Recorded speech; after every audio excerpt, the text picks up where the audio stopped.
성경통독반 교우님들 드디어 마지막 시간 요한계시록의 시간이 되었습니다. 와! 그래도 한 권도 안 빼먹고 27권 다 했습니다. 예, 기특하지 않습니까? 아무튼 요한계시록을 한번 살펴보면은 저자는 사도 요한, 예수님의 제자였던 사도 요한이 제자이고, 그리고 사복음서가 마태, 마가, 누가, 요한복음이 예수님의 초림에 초점을 맞추고 있다면 요한계시록은 예수님의 재림에 초점을 맞추고 있는 그런 책이에요. 그리고 신구약 전체의 클라이막스에 해당하는 책이다. 이렇게 기억해 주시면 좋을 것 같고요. 요한계시록이 좀 어렵다라고 분명히 생각하실 텐데 왜 그러냐면은 요한계시록 안에 여러 가지 문학 장르가 섞여 있어서 그렇습니다. 요한계시록 안에 있는 문학 장르가 여러 가지가 섞여 있는데 대표적으로 이제 서신서, 편지 형식을 띠고 있지만 예언서라는 것들도 무시할 수 없고 또 묵시문학을 쉽게 박해문학이라고 생각하시면 좋은데 예를 들어서 우리나라가 일제강점기에 있을 때 윤동주 시인이나 이런 사람들이 시를 썼잖아요.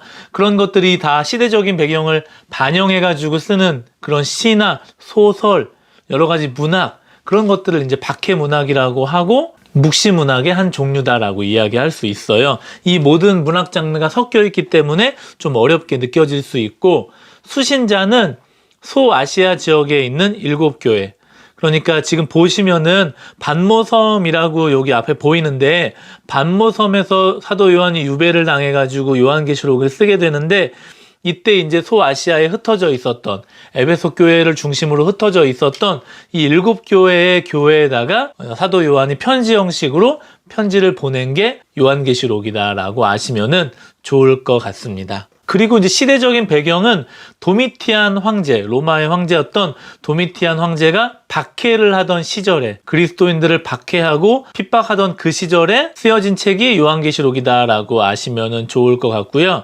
주제를 살펴보면 요한계시록이 점점점 어떤 내용으로 가냐면 이제 우리가 살고 있는 이 땅과 하나님이 계신 저 하늘은 다 경계선이 없어지고 하나로 합쳐지게 될 텐데 그렇게 되면 우리가 이제 하나님과 함께 거하는 이러한 나중에 목적지를 향해서 쭉 요한계시록에 가고 있어요. 그러면서 믿지 않는 사람들에게는 그런 내용이 심판이 되고 믿는 사람들에게는 좀 더 거룩한 생활로 나아가야 한다는 격려가 되고 그러한 격려의 메시지가 담겨져 있는 이렇게 믿지 않는 사람들과 믿는 사람들에게 둘 다 메시지를 갖고 있는 책이 요한계시록이다라고 아시면 좋을 것 같고 상징적인 표현이 굉장히 많이 나옵니다. 제가 오늘은 짧게 숫자만 가지고 왔는데 3은 하늘의 숫자, 4는 땅의 숫자, 7은 완전수, 6은 불완전수인데 왜 불완전수냐면 완전한 7에서 하나가 빠졌기 때문에 6이 불완전수인 거예요. 그래서 우리나라는 어떤 숫자 싫어해요? 4를 싫어하잖아요. 죽을 사자와 똑같다고 해가지고 발음하는 게 이스라엘 사람들은 6을 싫어합니다. 그래서 예를 들어 전화번호가 우리나라가 444에 4444 좋아할 것 같아요? 안 좋아하잖아요. 근데 이스라엘 사람들은 상관없거든요. 근데 이스라엘 사람들의 핸드폰 번호가 010에 6666에 6666이다. 그럼 싫어하죠. 불안한 숫자로만 합쳐져 있기 때문에 그런 특징이 있고 10은 또한 완전수, 12는 12지파를 상징하는 어떤 그런 숫자이고 이 여기서 12지파라는 거는 하나님의 백성을 상징하는 의미이기도 하거든요.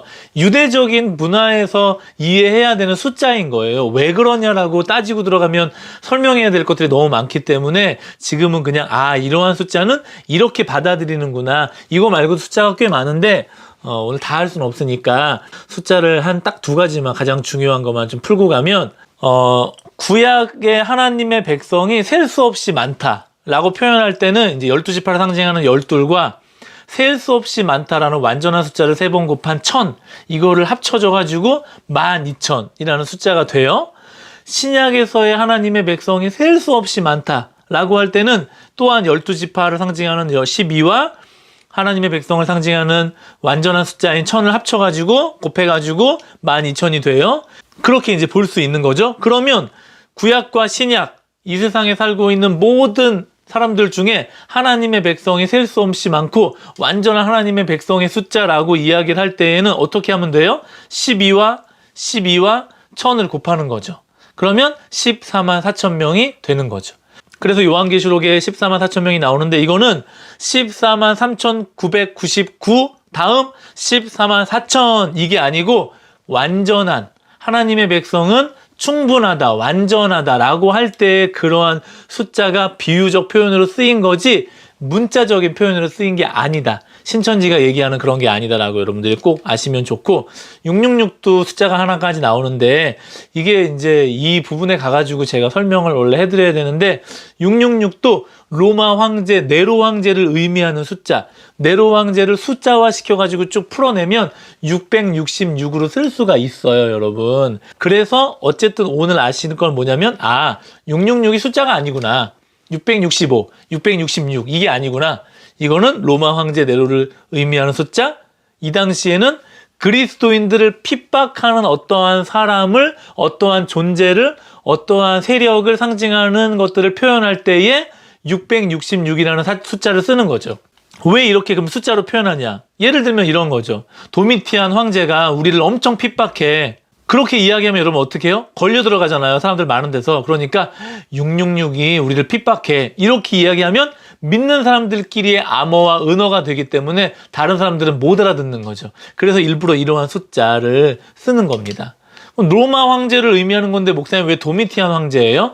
로마 황제가 최초로 그리스도인들을 핍박하기 시작하는데 이때부터 그리스도인들을 핍박하는 사람들의 어떤 대명사처럼 666이라는 숫자가 쓰여지게 된 거예요. 그래서 황제는 옮겨갔지만 그냥 그 666이라는 그 의미와 상징적인 표현은 계속해서 쓰고 있는 거죠. 그리고 요한계시록에 나오는 한 가지 좀 표현 중에 이분법적인 관점으로 좀 많이 그 표현들을 많이 해요. 예를 들어서 하나님께 속한 자, 용과 짐승에 속한 자를 나누어 가지고 또 하늘에 거하는 자, 땅에 거하는 자를 나눠 가지고 또 새 예루살렘과 음녀 바벨론에 속한 걸 나눠 가지고 이거는 뭐냐면은 둘 중에 하나에 속해야 된다. 중간은 없다.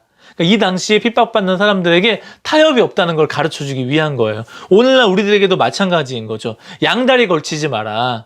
양다리 걸친 신앙은 있을 수 없는 거다. 하나님께 속하던 세상에 속하던 둘 중에 하나인 거다. 이렇게 가르쳐주기 위한 표현법이다라는 것들 여러분들이 꼭 아시면 좋겠고 제가 이제 요한계시록의 구조를 나눠봤어요. 근데 이 구조를 안다고 하더라도 여러분들이 굉장히 힘든데 일단 요한계시록이 어려운 이유는요. 6장부터 16장 때문에 어려워요. 6장부터 16장까지 내용이 제일 어려워.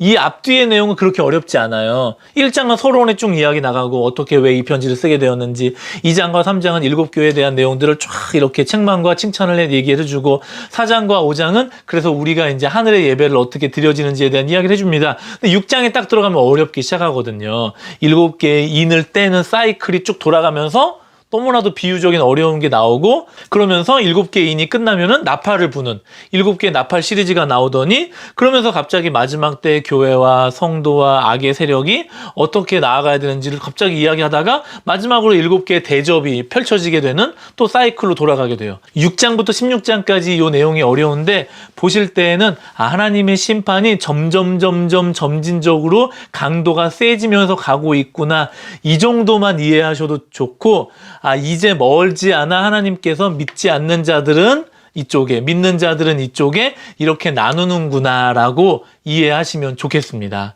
그리고 이제 17장 18장 가면 바벨론이 멸망하는데 원독자들에게 바벨론은 로마를 의미해요. 핍박하는 세력을.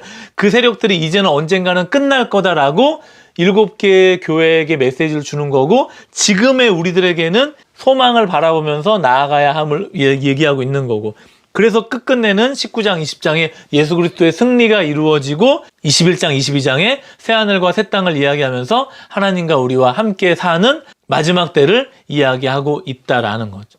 어려운 책인데 그래도 한번 차근차근 쭉 읽어보시면서 미래를 말하고 있는 책이지만 현재 우리가 그래서 어떻게 살아가야 되는지를 이야기하고 있는 책이 요한계시록이구나라고 생각하시면서 읽으시면 좋겠습니다.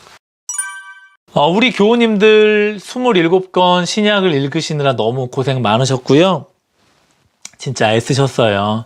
한 권 한 권 차분하게 공부할 수 있는 시간들이 있기를 소망하고 이후에도 성경에 대해서 보시다가 모르신다 싶은 게 있으면은 언제든지 카톡으로 질문하셔도 좋고, 이 밴드를 없애지는 않을 거거든요. 그래서 밴드로 질문하셔도 좋고, 그러면 부족하지만 제가 아는 범위 내에서는 열심히 공부해서 또 알려드리도록 할 거니까 부담 없이 이런 것까지 물어보는 거 너무 나의 없음을, 부족함을 드러내는 거 아닌가? 아니에요. 그런 거 아닙니다. 저희 교수님께서 그런 얘기 하신 적이 있어요. 모르는 건 창피한 게 아니다. 진짜 창피한 건 뭐냐? 내가 모르는데 아는 척 하는 게 창피한 거다라고 이야기하셨거든요. 저는 그걸 지금도 교수님의 주옥 같은 명언으로 받아들이고 있어요. 제가 공부할 때에도 모르는 거 모른다고 얘기해요. 그런데 그 모르는 거를 안다라고 얘기하지 않거든요. 여러분, 이게 진짜 공부하고 성경을 대하는 자세라고 생각합니다. 잔소리가 많았는데 여기서 각설하기로 하고, 우리 교우님들 밥 한 끼 같이 하면서 그동안 어땠는지 듣고 싶은데 듣지 못하는 저의 마음이 아쉽고, 내년에 이제 구약을 내년에 이야기하도록 하겠습니다. 수고 많으셨어요. 사랑하고 축복합니다. 안녕.